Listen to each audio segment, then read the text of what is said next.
যে ঠুকরি যে অভ্যাস একবার তৈরি হয়ে গেলে কিন্তু সেটা কিন্তু সহজে ঠিক। নমস্কার বন্ধুরা, আমি প্রভাস বিশ্বাস, আপনারা দেখছেন খামার বাড়ি। তো বন্ধুরা, আজ আমরা একটা ফার্মে এসেছি।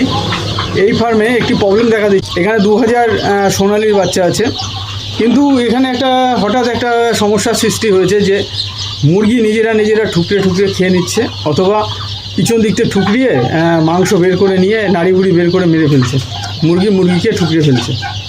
তো সেই সমস্যার জন্য এসেছি। তো এটা কেন হয় এবং এটা কিভাবে আপনারা সমাধান করবেন এবং এগুলো কোন কোন কারণের জন্য হয় সে সম্বন্ধে কিন্তু আজকের ভিডিও। এখানে যে মুরগিগুলো আছে, এই মুরগিগুলো সবাই সুস্থ আছে, কিন্তু এই ঠুকরি করছে কেন? ঠুকরি করার কারণগুলো হলো,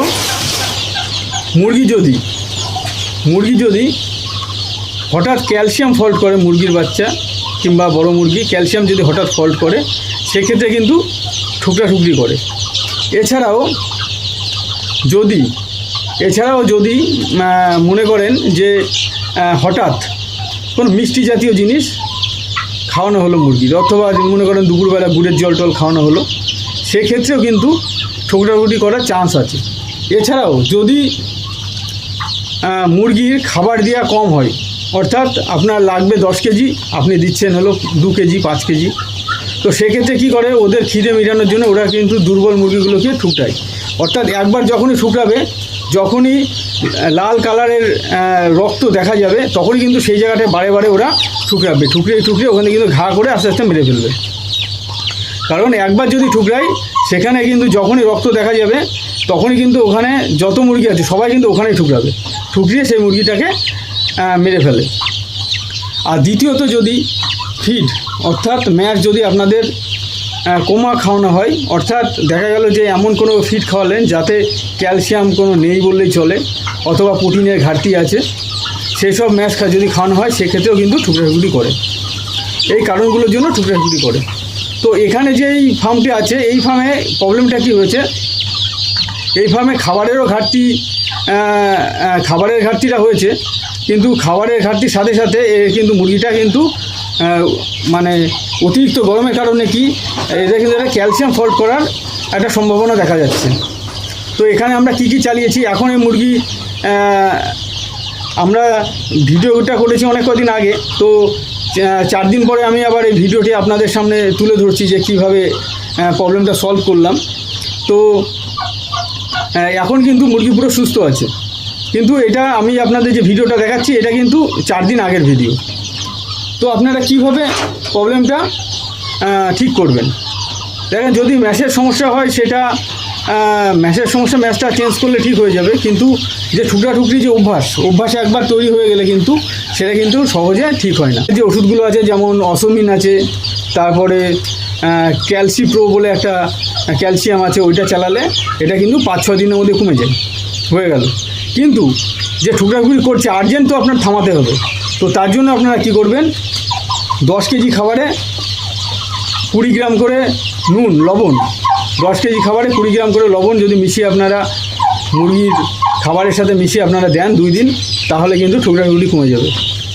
এছাড়াও নিম পাতা গুলিয়ে জলের মধ্যে দিলে হবে না, নিম পাতা নিয়ে আটি বেঁধে ঝুলিয়ে দিতে হবে, যেন মুরগিতে ঠুকরে পাতাগুলো ঠুকরে খায়। তাহলে কিন্তু কৃমি কমেও যাবে এবং ঠুকরি করবে না।